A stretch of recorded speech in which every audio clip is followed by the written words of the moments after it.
Assalamualaikum warahmatullahi wabarakatuh. Perkenalkan, nama saya Wilma Alivia Dwi Kurniawan, NPM 201100142 dari kelompok 4 Pengantar Manajemen. Di sini saya akan mempresentasikan tentang pengertian koordinasi dan masalah-masalah dalam koordinasi. Pembahasan yang pertama mengenai pengertian koordinasi. Salah satu sistem manajemen yang mengatur tentang sumber daya manusia untuk melaksanakan suatu kegiatan adalah sistem koordinasi. Koordinasi merupakan sinkronisasi yang teratur dari usaha-usaha individu yang berhubungan dengan jumlah, waktu, dan tujuan, sehingga dapat diambil tindakan untuk menuju sasaran atau tujuan yang telah ditetapkan sebelumnya. Adapun pengertian koordinasi menurut beberapa para ahli adalah sebagai berikut. Yang pertama, menurut James A. F. Stoner dan Carlos Van Kelt, koordinasi merupakan suatu proses untuk dapat mengintegrasikan beraneka objek dan berbagai kegiatan dalam satuan yang tidak serupa, seperti departemen maupun divisi fungsional, terhadap suatu organisasi dan memiliki peran untuk mencapai objek organisasi dengan seefisien mungkin.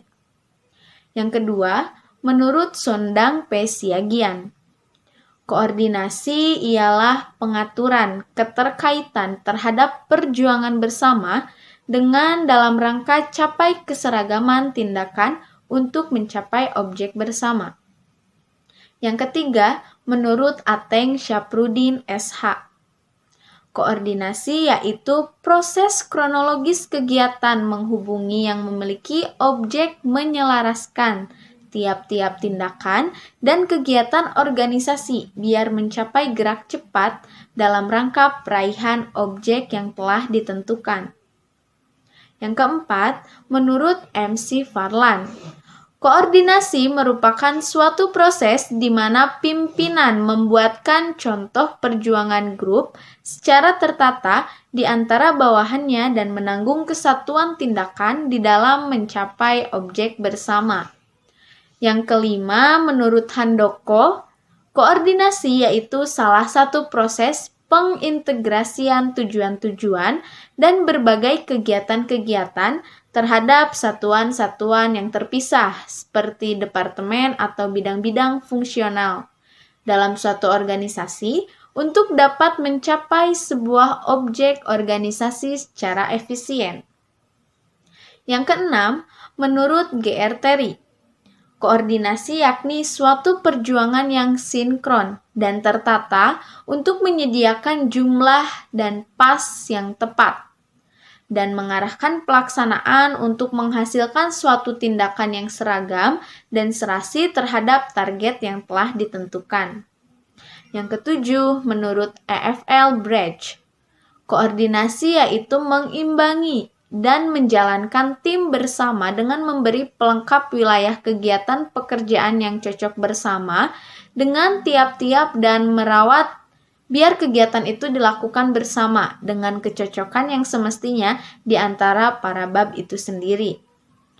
Yang kedelapan, menurut David R. Hampton, koordinasi supaya dalam pelaksanaan penguasaannya berhasil, maka organisasi perlu menyatukan sumbangan yang berasal dari tiap unit untuk meraih tujuan bersama. Yang kesembilan, menurut Rizky G. Raifin, koordinasi ialah proses yang mengkoneksikan aktivitas-aktivitas yang berasal dari berbagai macam bagian di dalam organisasi. Yang kesepuluh, menurut Mani, koordinasi yakni pengaturan kelompok orang secara teratur untuk mencapai kesatuan tindakan dalam mengusahakan tercapainya maksud bersama. Yang ke-11, menurut DRS Hamalayu SP Hasibuan, koordinasi adalah berbagai kegiatan yang dapat mengarahkan, mengintegrasikan, dan juga mengkoordinasikan unsur-unsur manajemen dan pekerjaan-pekerjaan para bawahan dalam mencapai suatu tujuan organisasi. Yang ke-12, menurut James G. March dan Herben A. Simon. Koordinasi ialah sebuah proses atau kegiatan demi mencapai satu kesatuan antara berbagai macam pihak dalam mencapai tujuan bersama. Dan yang ke-13, menurut Hasibuan, koordinasi adalah kegiatan mengarahkan, mengintegrasikan, dan mengkoordinasikan unsur-unsur manajemen dan pekerjaan-pekerjaan para bawahan dalam mencapai tujuan organisasi.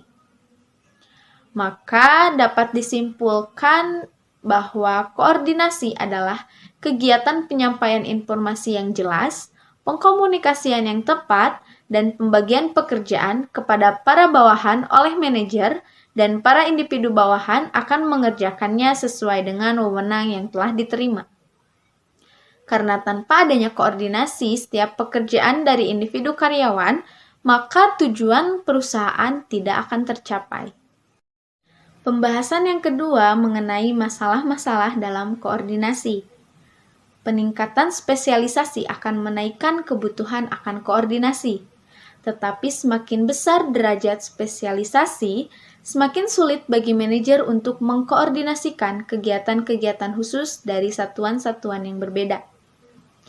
Paul R. Lawrence dan J. Wellorch dalam buku Handoko pada tahun 2003 mengungkapkan 4 tipe perbedaan dalam sikap dan cara yang mempersulit tugas pengkoordinasian, yaitu yang pertama, perbedaan dalam orientasi terhadap tujuan tertentu. Para anggota departemen yang berbeda mengembangkan pandangan mereka sendiri tentang bagaimana cara mencapai kepentingan organisasi yang baik. Sebagai contoh, misalnya bagian penjualan menganggap bahwa diversifikasi produk harus lebih diutamakan daripada kualitas produk. Sedangkan menurut bagian akuntansi, pengendalian biaya merupakan faktor paling penting untuk mencapai tujuan organisasi. Yang kedua, perbedaan dalam orientasi waktu. Manajer produksi akan lebih memperhatikan masalah-masalah yang harus dipecahkan segera atau masalah-masalah dalam periode waktu pendek. Biasanya, yang terlibat dengan masalah-masalah jangka panjang yaitu bagian penelitian dan pengembangan. Yang ketiga, perbedaan dalam orientasi antar pribadi. Kegiatan produksi memerlukan komunikasi dan pembuatan keputusan yang cepat agar prosesnya lancar. Sedangkan bagian penelitian dan pengembangan mungkin dapat lebih santai dan setiap orang dapat mengemukakan pendapat serta berdiskusi antar satu dengan yang lainnya. Yang keempat, perbedaan dalam formalitas struktur. Setiap tipe satuan dalam organisasi mungkin mempunyai metode-metode dan standar yang berbeda untuk mengevaluasi program terhadap tujuan dan juga untuk balas jasa bagi karyawan. Sebagai contoh, misalnya Departemen Produksi secara nyata menetapkan standar biaya, kualitas, dan penjadwalan. Sistem pengendaliannya di mana kualitas dan kuantitas diawasi secara ketat. Proses evaluasi dan balas jasa dilakukan secara formal. Dan adapun dalam Departemen Personalia, standar pelaksanaan dapat lebih longgar seperti peningkatan kualitas bidang personalia, di mana karyawan dievaluasi kualitas kerjanya selama periode tertentu.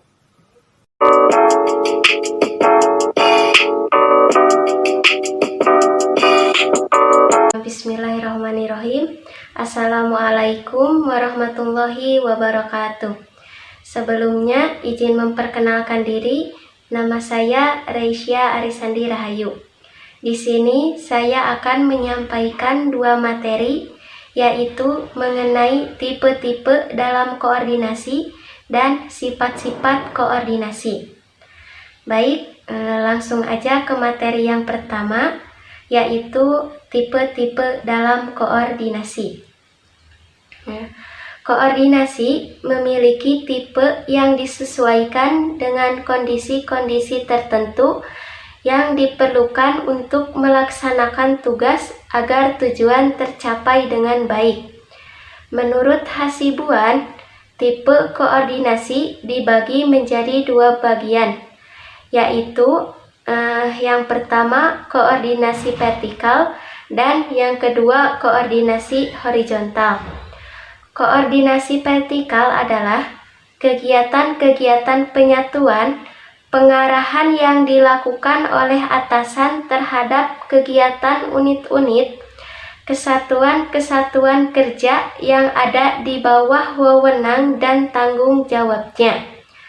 Tugasnya, atasan mengkoordinasi semua aparat yang ada di bawah tanggung jawabnya secara langsung. Koordinasi vertikal ini secara relatif mudah dilakukan, karena atasan dapat memberikan sanksi kepada pegawai yang sulit diatur.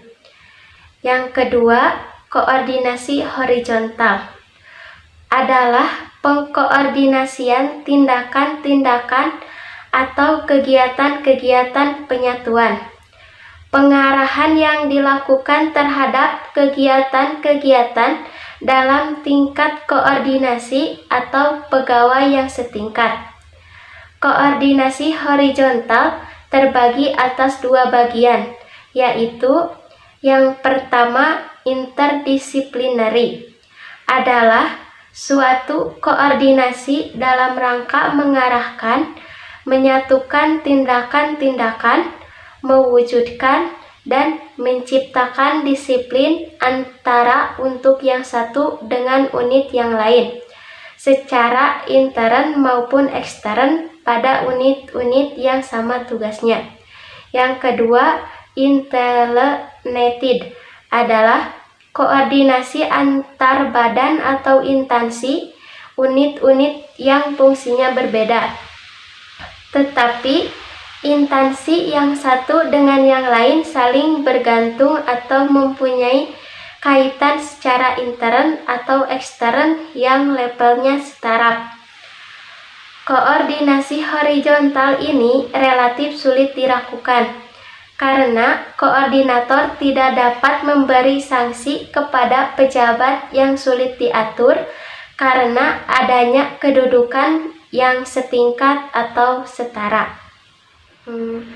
Baik, selanjutnya materi yang kedua yaitu mengenai sifat-sifat koordinasi.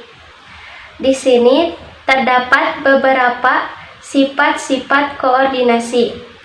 Menurut Hasibuan 2006, sifat-sifat koordinasi adalah sebagai berikut. Yang pertama, koordinasi bersifat dinamis bukan statis. Makna dinamis organisasi merujuk pada setiap kegiatan yang dijalankan oleh suatu organisasi untuk menetapkan wewenang, merencanakan skema organisasi, menetapkan tanggung jawab, menetapkan bagian-bagian organisasi, dan menetapkan tugas setiap anggota dalam organisasi tersebut. Secara singkat, makna dinamis dari suatu organisasi merujuk kepada setiap kegiatan yang bertujuan untuk menetapkan kegiatan untuk mencapai tujuan organisasi tersebut. Yang kedua, koordinasi menekankan pandangan menyeluruh oleh seseorang koordinator dalam rangka mencapai sasaran. Tindakan seorang pimpinan untuk mengusahakan terjadinya keselarasan antara tugas dan pekerjaan yang dilakukan oleh seseorang atau bagian yang satu dengan bagian yang lain. Dengan koordinasi ini diartikan sebagai usaha ke arah keselarasan kerja antara anggota organisasi sehingga tidak terjadi kesimpang siuran dalam pekerjaan guna mencapai sasaran atau tujuan dari suatu organisasi. Yang ketiga, koordinasi hanya meninjau suatu pekerjaan secara keseluruhan.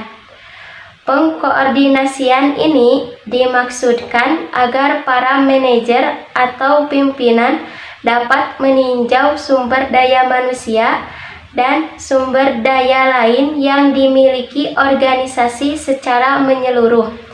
Karena kekuatan suatu organisasi tergantung pada kemampuannya untuk menyusun berbagai sumber dayanya dalam mencapai suatu tujuan.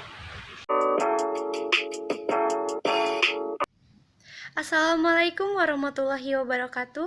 Perkenalkan, nama saya Putri Baby Raihan, kelas 2D Manajemen kelompok 4. Di sini saya akan menjelaskan tentang syarat-syarat koordinasi dan ciri-ciri koordinasi. Syarat-syarat koordinasi. 1. Rivalry, yaitu dalam perusahaan besar sering mengadakan persaingan antar bagian supaya saling berlomba untuk kemajuan. 2. Sense of cooperation, yaitu perasaan untuk saling bekerja sama yang dilihat per bagian. 3. Team spirit, yaitu satu sama lain atau bagian saling menghargai. 4. Esprit de corps, yaitu bagian yang saling menghargai akan semakin bersemangat. Selanjutnya, ciri-ciri koordinasi. 1. Tanggung jawab koordinasi berada di tangan pimpinan. 2. Terdapat proses atau continuous process karena koordinasi merupakan tugas pimpinan yang bersifat berkesinambungan dan harus ditingkatkan hingga tujuan tercapai. 3. Peraturan secara teratur di dalam kelompok sehingga koordinasi dapat dilakukan di dalam kelompok bukan terhadap usaha individu. 4. Konsep kesatuan tindakan yang juga merupakan fondasi utama dari koordinasi. 5. Tujuan utama koordinasi merupakan tujuan bersama.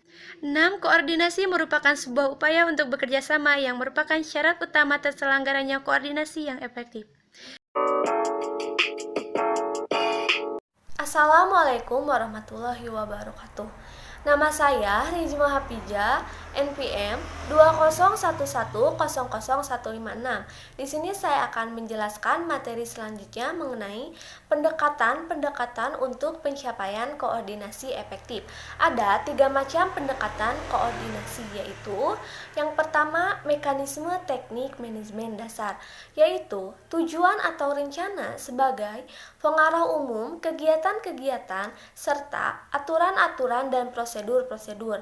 Organisasi relatif tidak memerlukan peralatan koordinasi lebih dari teknik-teknik tersebut. Dalam mekanisme teknik manajemen dasar ada prosedur dan aturan, yaitu keputusan-keputusan manajerial yang dibuat untuk menangani kejadian-kejadian rutin, sehingga dapat juga menjadi peralatan yang efisien untuk koordinasi dan pengawasan rutin.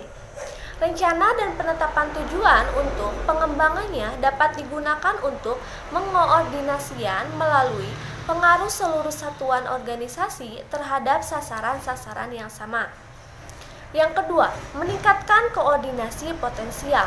Dalam meningkatkan koordinasi potensial ada 2 bagian, yaitu yang pertama, sistem informasi vertikal adalah peralatan melalui mana data disalurkan melewati tingkatan-tingkatan organisasi. Komunikasi dapat terjadi di dalam atau di luar rantai perintah.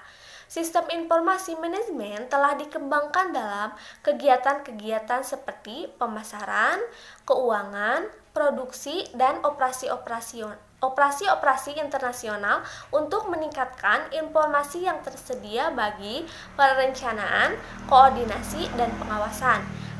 Yang selanjutnya, hubungan-hubungan lateral atau horizontal.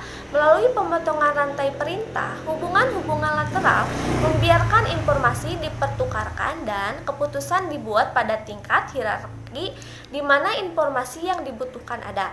Beberapa hubungan lateral yaitu yang pertama, kontak langsung antara individu-individu yang dapat meningkatkan efektivitas dan efisiensi kerja.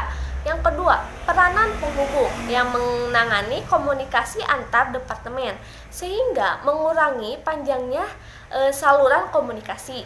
Yang ketiga, peranan penghubung manajerial yang mempunyai kekuasaan menyetujui perumusan anggaran oleh satuan-satuan yang diintegrasikan dan diimplementasinya. Ini diperlukan bila posisi pengintegrasian tidak secara efektif mengordinasikan tugas tertentu. Yang selanjutnya, organisasi matriks, suatu mekanisme yang sangat baik bagi penanganan dan penyelesaian proyek-proyek yang kompleks. Yang ketiga, metode pengurangan kebutuhan akan koordinasi. Dalam beberapa situasi adalah tidak efisien untuk mengembangkan cara pengkoordinasian tambahan.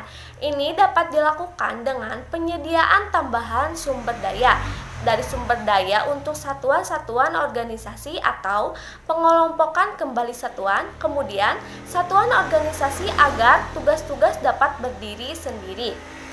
Kemudian pencapaian sumber daya, kemudian ke sumber daya tambahan.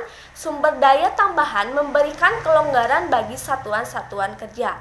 Penambahan tenaga kerja, bahan baku atau waktu, tugas diperingan, dan masalah-masalah yang timbul berkurang. Kemudian, pencapaian tugas-tugas yang dapat berdiri sendiri. Teknik ini mengurangi kebutuhan koordinasi dengan mengubah karakter satuan-satuan organisasi. Kelompok tugas yang dapat berdiri sendiri diserahi suatu tanggung jawab penuh salah satu organisasi, operasi, atau perusahaan. Yang selanjutnya, pedoman koordinasi. Dalam pedoman koordinasi ada 4 bagian, yaitu yang pertama, koordinasi harus terpusat, sehingga ada unsur pengendalian guna menghindari tiap bagian bergerak sendiri-sendiri, yang merupakan kodrat yang telah ada dalam setiap bagian. Karena organisasi merupakan kumpulan dari orang-orang yang punya kebutuhan dan keinginan yang berbeda. Yang kedua, koordinasi harus terpadu. Keterpaduan pekerjaan menunjukkan keadaan yang saling mengisi dan memberi. Yang ketiga, koordinasi harus berkesinambungan, yaitu rangkaian kegiatan yang selalu menyambung, selalu terjadi, selalu diusahakan, dan ditegaskan adanya keterkaitan dengan kegiatan sebelumnya. Yang terakhir, koordinasi harus menggunakan pendekatan multi-instansional dengan wujud saling memberikan informasi yang relevan untuk menghindarkan saling tumpang tindih tugas yang satu dengan tugas yang lainnya. Mekanisme-mekanisme pengkoordinasian dasar. Mekanisme-mekanisme dasar untuk pencapaian koordinasi adalah komponen vital manajemen yang secara ringkas dapat diuraikan. Hierarki manajerial. Hierarki adalah alat yang paling mudah untuk memahami masalah yang kompleks, di mana masalah tersebut diuraikan ke dalam elemen-elemen yang bersangkutan, menyusun elemen-elemen tersebut secara hierarkis, dan akhirnya melakukan penilaian atas elemen-elemen tersebut sekaligus menentukan keputusan mana yang akan diambil. Proses penyusunan elemen-elemen secara hierarkis meliputi pengelompokan elemen-elemen dalam komponen yang sifatnya homogen dan menyusun komponen-komponen tersebut dalam level hierarki yang tepat. Hierarki juga merupakan abstraksi struktur suatu sistem yang mempelajari fungsi interaksi antara komponen dan juga dampak-dampaknya pada sistem. Abstraksi ini mempunyai bentuk saling berkaitan, tersusun, dan suatu puncak atau sasaran utama atau ultimate goal, turun ke sub-sub tujuan tersebut, lain ke pelaku atau aktor yang memberi dorongan, turun ke tujuan-tujuan pelaku, kemudian kebijakan-kebijakan strategi tersebut. Dengan demikian, hierarki adalah sistem yang tingkatan-tingkatan atau level keputusannya bertrafikasi dengan beberapa elemen keputusan pada setiap tingkatan keputusan. Secara umum, hierarki dapat dibagi menjadi 2, yaitu 1. Hierarki struktural, menguraikan masalah yang kompleks diuraikan menjadi bagian-bagian atau elemen-elemennya menurut ciri atau besaran tertentu seperti jumlah, bentuk, ukuran, atau warna. 2. Hierarki fungsional, menguraikan masalah yang kompleks menjadi bagian-bagian sesuai hubungan esensialnya. Misalnya adalah pemilihan pemimpin dapat diuraikan menjadi tujuan utama, yaitu mencari pemimpin, kriteria pemimpin yang sesuai, dan alternatif pemimpin-pemimpin yang memenuhi syarat-syarat. Penyusunan hierarki atau struktural keputusan dilakukan untuk menggambarkan elemen, sistem atau alternatif keputusan yang teridentifikasi. 2. Aturan dan prosedur.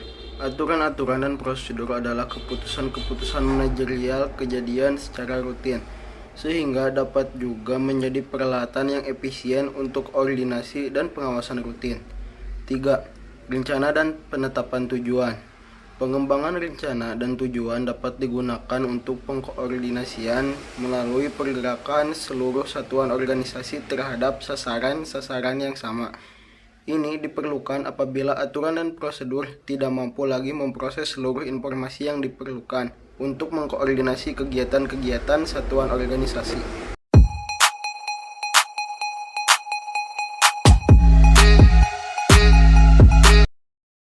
Assalamualaikum warahmatullahi wabarakatuh. Perkenalkan, saya Siva Nurhalijah Darmawan. Di sini saya akan melanjutkan presentasi materi mengenai rentang manajemen, poin A dan poin B. Yang pertama, pengertian rentang manajemen. Apa itu rentang manajemen? Rentang manajemen sering juga disebut dengan rentang kendali, yaitu berpatokan pada jumlah orang yang dikelola oleh seorang manajer secara langsung. Dalam rentang manajemen yang lebih luas, seorang memiliki banyak bawahan yang melapor kepadanya. Rentang manajemen dan koordinasi saling berhubungan erat. Ada anggapan bahwa semakin besar jumlah rentang, semakin sulit untuk mengkoordinasi kegiatan-kegiatan bawahan secara efektif. Tetapi hubungan tersebut tidak semudah itu, karena bila jumlah bawahan yang melapor ke setiap manajer lebih banyak, organisasi hanya membutuhkan sedikit manajer. Dengan sedikit pandangan manajerial yang terlibat, para manajer mungkin akan lebih mudah mengkoordinasikan kegiatan-kegiatan antar departemen. Ada penentuan rentang manajemen yang tepat, yaitu 1. Rentang manajemen mempengaruhi penggunaan efisien dan manajer dan pelaksanaan kerja efektif dari bawahan mereka. Terlalu melebarnya rentang berarti manajer harus mengendalikan jumlah bawahan yang besar, sehingga menyebabkan tidak efisien. Sebaliknya, jika rentang terlalu sempit, dapat menyebabkan manajer tidak digunakan sepenuhnya. Kedua, ada hubungan rentang manajemen di seluruh organisasi dan struktur organisasi. Semakin sempit rentang manajemen, struktur organisasi akan berbentuk tol dengan banyak tingkat pengawasan di antara manajemen, puncak dan tingkat paling rendah. Sedangkan rentang manajemen yang melebar akan menghasilkan struktur yang berbentuk flat, yang berarti tingkat manajemen semakin sedikit dan akan mempengaruhi efektivitas manajer di semua tingkatan. Selanjutnya, ada faktor-faktor yang mempengaruhi rentang manajemen, yaitu yang pertama, kesamaan fungsi.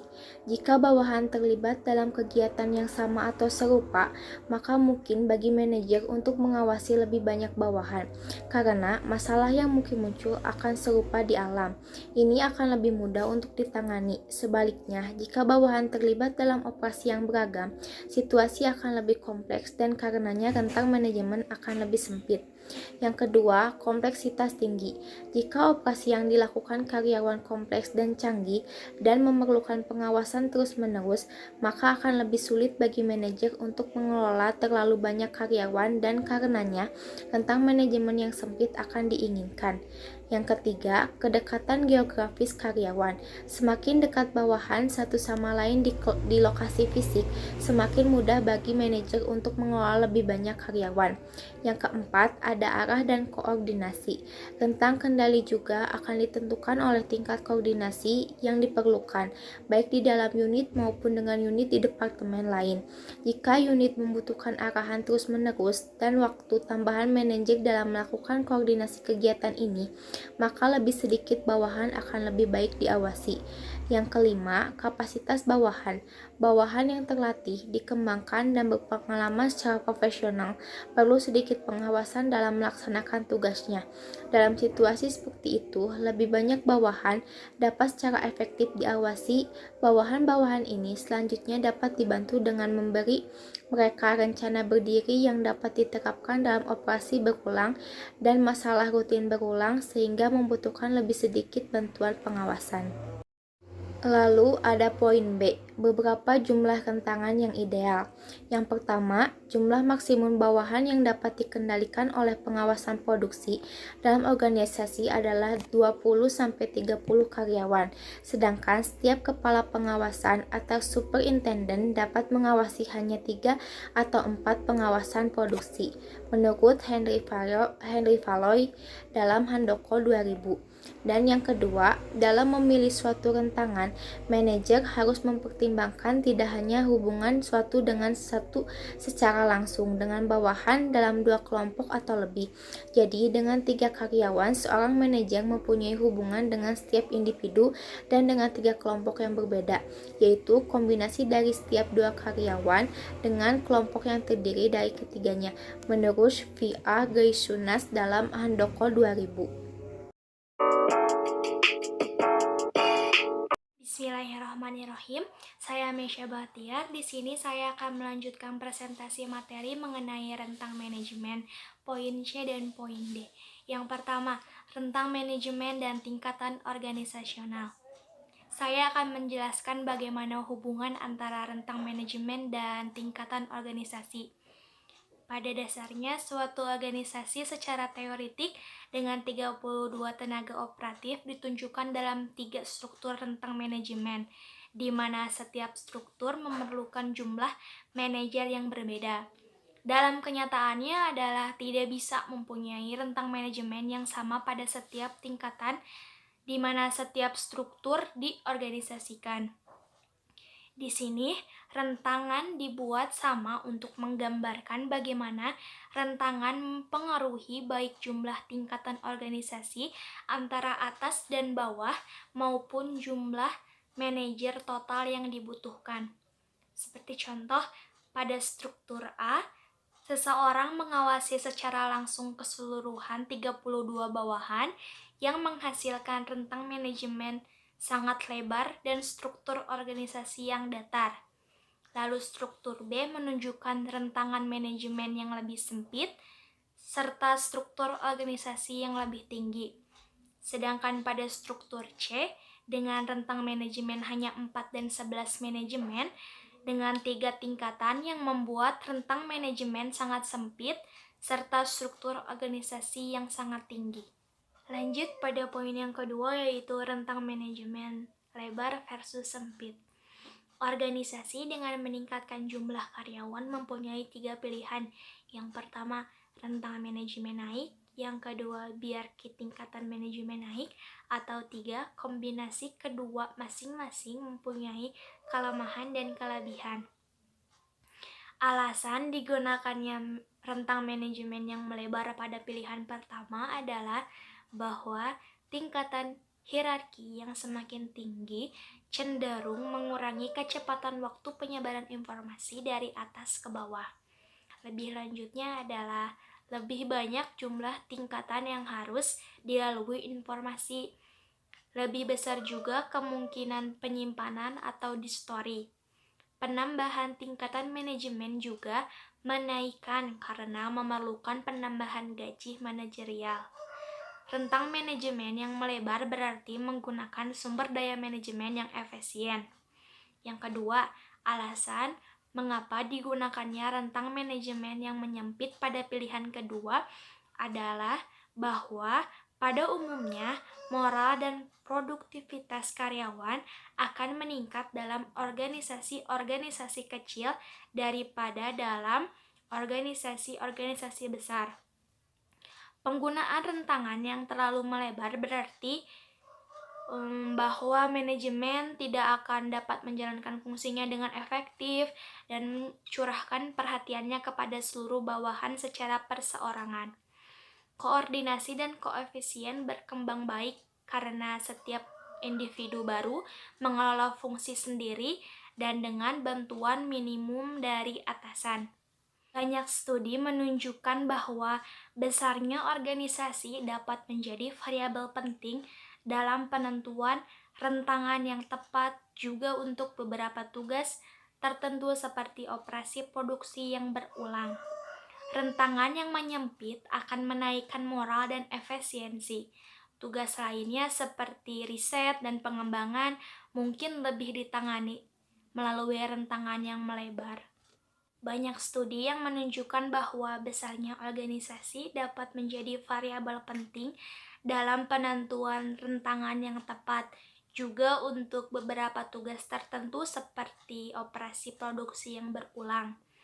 Rentangan yang menyempit akan menaikkan moral dan efisiensi, sedangkan tugas lainnya seperti riset dan pengembangan mungkin lebih ditangani melalui rentangan yang melebar. Sekian yang bisa saya sampaikan. Lanjut kepada materi yang selanjutnya. Saya Sofia Tiarani. Di sini saya akan menjelaskan materi mengenai tingkatan dalam manajemen dan prinsip-prinsip manajemen. Tingkatan dalam manajemen terbagi menjadi 3. Yang pertama, manajemen puncak. Tingkatan ini merupakan tingkatan yang paling tinggi dalam sebuah organisasi yang bertanggung jawab atas keseluruhan aktivitas organisasi. Manajemen puncak memiliki tugas untuk membuat rencana aktivitas dan strategi perusahaan secara global dan mengarahkan jalannya perusahaan. Keahlian yang diperlukan dalam manajemen puncak adalah keahlian dalam hal konseptual, pengambilan keputusan, dan manajemen global. Contoh posisi yang berada pada manajemen puncak yaitu CEO, presiden direksi, dewan direksi, dan sebagainya. Yang kedua, manajemen menengah, yaitu tingkatan manajemen yang berada di antara manajemen bawah dan manajemen puncak, yang bertanggung jawab atas pelaksanaan rencana yang telah ditetapkan oleh manajemen puncak. Contoh posisi yang berada pada manajemen menengah yaitu kepala departemen, manajer cabang, dan kepala bagian. Yang ketiga, manajemen bawah. Manajemen ini berada pada tingkatan yang paling bawah dalam sebuah organisasi, yang memimpin dan mengawasi tenaga-tenaga operasional. Manajemen bawah dikenal dengan istilah operasional. Manajemen bawah berkaitan secara langsung dengan proses produksi dan bertanggung jawab atas penyelesaian rencana yang telah ditetapkan oleh tingkatan yang lebih tinggi. Contoh posisi yang berada pada manajemen bawah yaitu supervisor, kepala seksi, dan juga mandor. Prinsip-prinsip manajemen. Salah satu kunci keberhasilan suatu organisasi terletak pada pengimplementasian prinsip-prinsip manajemen yang baik. Semakin baik sistem manajemen organisasi, otomatis organisasi akan berjalan efektif dalam mencapai tujuannya. Prinsip dari manajemen sendiri merupakan nilai-nilai dasar yang mendasari sistem manajemen suatu organisasi. Menurut Henry Fayol, prinsip-prinsip manajemen terbagi menjadi 14. Pertama, pembagian kerja, yaitu pekerjaan harus dibagi menjadi unsur-unsur yang lebih kecil, sehingga hasil kerja karyawan meningkat. Pembagian kerja harus disesuaikan dengan keahlian serta kemampuan tenaga kerja. Tujuannya agar pekerjaan di setiap divisi perusahaan dapat berjalan dengan efektif dan efisien. Dan penempatan karyawan pada posisi yang tepat akan melahirkan kestabilan dan meminimalisir kegagalan tenaga kerja dalam menjalankan tugasnya. 2. Wewenang dan tanggung jawab yang seimbang. Setiap karyawan wajib diberi tanggung jawab dan wewenang dalam pekerjaannya. Untuk memberikan porsi tanggung jawab harus seimbang dengan wewenang. Maksud dari seimbang di sini adalah pekerja dengan wewenang yang besar akan memiliki tanggung jawab yang besar pula. Begitu juga sebaliknya. 3. Disiplin. Kedisiplinan merupakan salah satu kunci keberhasilan perusahaan dalam mencapai tujuan perusahaan. Disiplin berkaitan erat dengan wewenang dan tanggung jawab. Sikap dan rasa disiplin akan muncul jika proses pemberlakuan wewenang dilakukan sebagaimana mestinya, dan rasa disiplin akan memunculkan perasaan tanggung jawab pekerja terhadap pekerjaannya. 4. Kesatuan perintah. Agar melaksanakan kerja dengan baik, setiap karyawan harus memerhatikan kesatuan perintah yang berada dalam organisasinya. Setiap karyawan menerima perintah dari satu atasan dan bertanggung jawab kepada seorang atasan. 5. Kesatuan arah. Atasan harus bisa mengatur secara jelas alur koordinasi dan kepemimpinan dalam organisasi agar dapat memaksimalkan kinerja. Dengan prinsip ini, maka setiap karyawan menjadi terarah dalam melaksanakan pekerjaannya. 6. Mengutamakan kepentingan organisasi. Kepentingan organisasi harus didahulukan dari kepentingan pribadi agar dapat meningkatkan kelancaran sistem kerja dan tujuan perusahaan menjadi tercapai. 7. Kompensasi yang adil. Upah atau gaji sangat mempengaruhi kepuasan kerja. Karyawan akan bekerja dengan baik jika mendapatkan upah yang baik. Sebaliknya, karyawan akan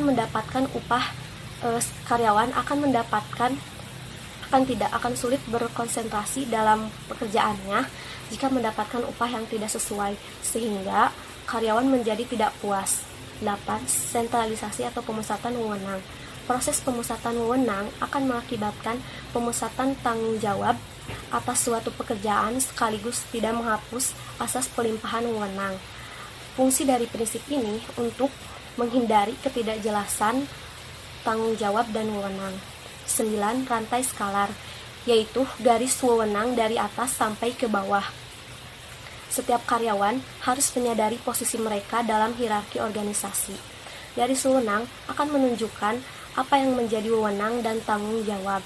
10. Tata tertib. Tata tertib memegang peranan penting dalam bekerja, karena pada dasarnya semua orang tidak dapat bekerja dengan baik jika dalam kondisi yang kacau, dan tata tertib dapat menciptakan efisien dalam bekerja. 11. Keadilan. Manajer harus bertindak secara adil terhadap semua karyawannya. Peraturan dan perjanjian yang telah ditetapkan harus ditegakkan secara adil, sehingga moral karyawan dapat terjaga dengan baik.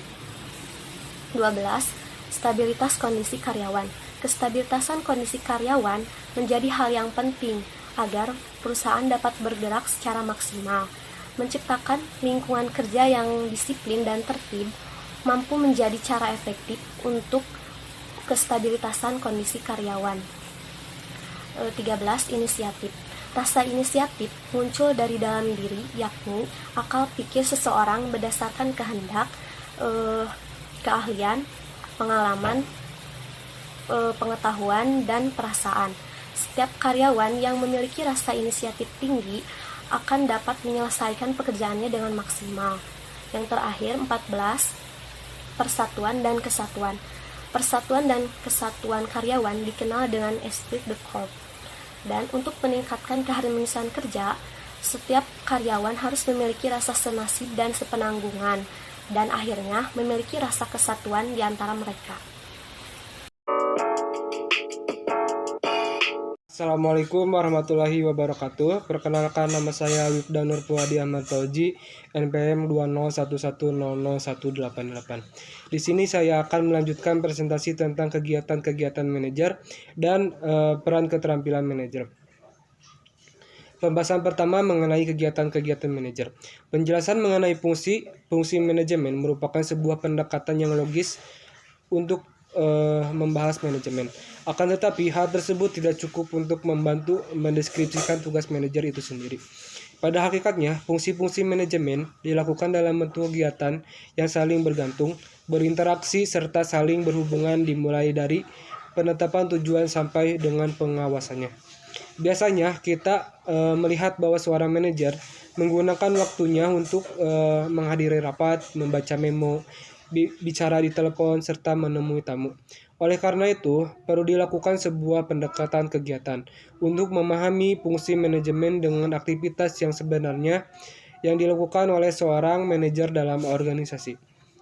Berikut ini adalah tugas-tugas penting yang dilakukan oleh seorang manajer di antara lain, yaitu 1. Seorang manajer bekerja dengan melalui orang lain.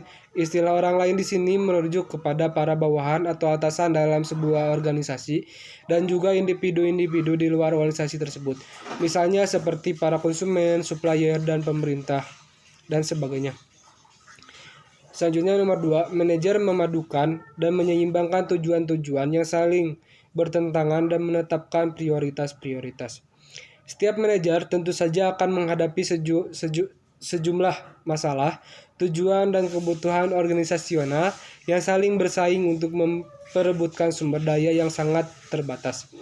Oleh sebab itu, manajer harus bisa menjaga keseimbangan di antara berbagai tujuan serta kebutuhan organisasional. Selanjutnya nomor 3, manajer harus berpikir secara konseptual dan analitis. Seorang manajer harus mampu merinci dan memisah-misahkan suatu masalah menjadi sebuah komponen-komponen masalah. Selanjutnya menganalisa komponen-komponen tersebut. Selanjutnya melihat pengaruh dan setiap komponen serta mampu untuk mencari penyelesaian masalah tersebut optimal dan akurat. Dan lebih penting, seorang manajer harus mempunyai pandangan secara konseptual, yakni pandangan yang menyeluruh terhadap sebuah aktivitas yang terjadi dalam organisasi. Selanjutnya nomor 4. Manajer bertanggung jawab dan mempertanggungjawabkan. Seorang manajer ditugaskan untuk mengelola pekerjaan-pekerjaan tertentu untuk dapat mencapai kata sukses. Mereka juga akan dievaluasi atas apa yang telah mereka kerjakan, sehingga seorang manajer harus bertanggung jawab secara penuh atas apa yang dilakukan oleh para bawahannya dan juga mempertanggungjawabkan tugas dan jabatan yang diemban. Kesuksesan dan kegagalan bawahan ialah cerminan langsung seorang atau kegagalan seorang manajer.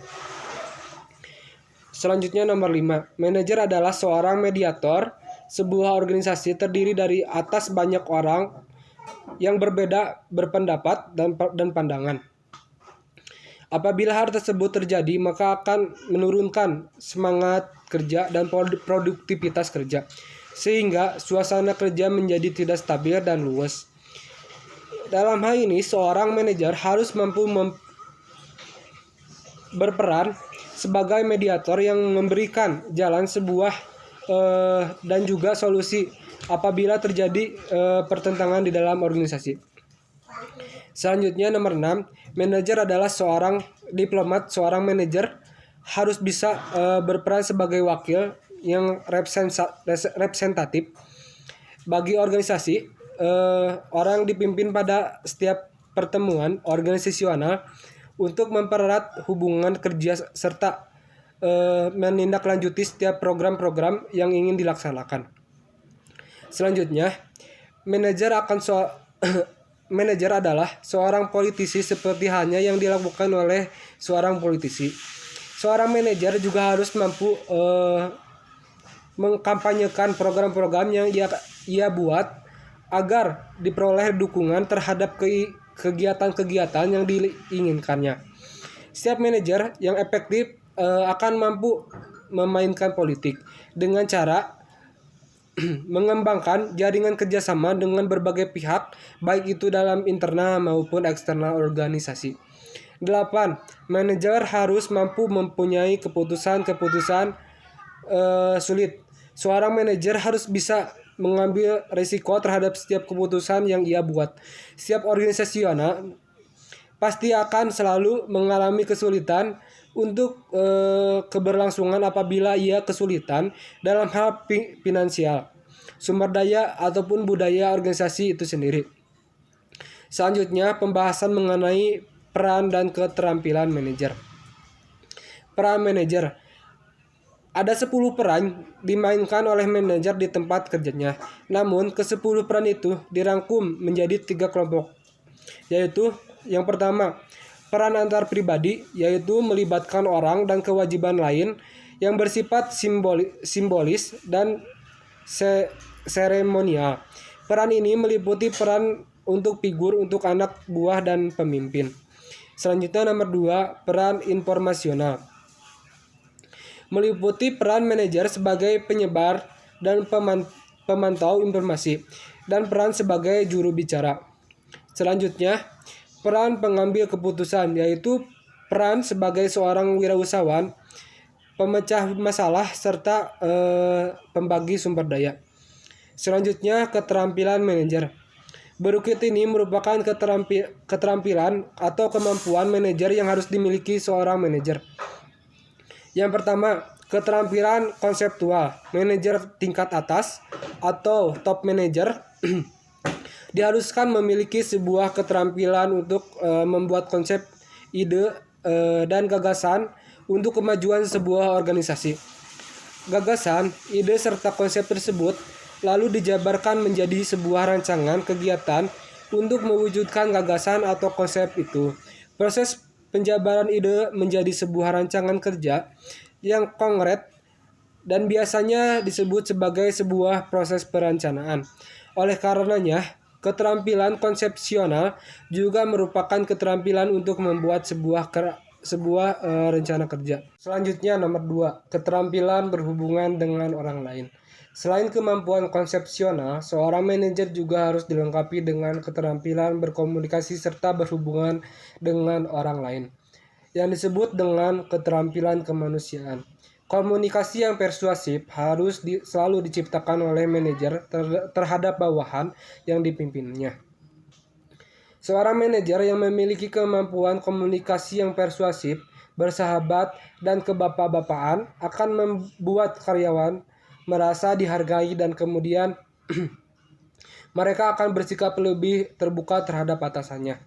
Keterampilan berkomunikasi diperlukan, baik pada tingkatan manajemen atas, menengah, maupun bawah. Selanjutnya nomor 3, keterampilan teknis. Keterampilan teknis merupakan bekal bagi manajer pada tingkat yang lebih rendah. Keterampilan ini merupakan kemampuan untuk menjalankan sebuah pekerjaan, misalkan menggunakan program komputer, memperbaiki mesin, akuntansi, dan sebagainya. Selanjutnya nomor 4, keterampilan manajemen waktu.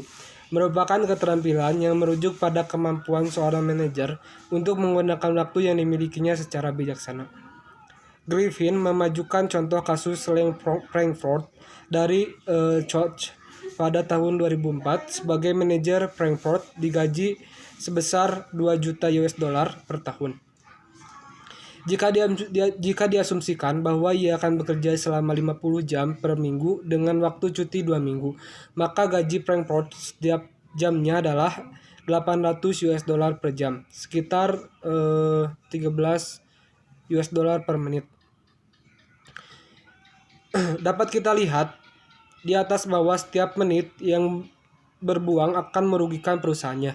Hampir semua manajer memiliki gaji yang jauh lebih kecil daripada Frankfurt.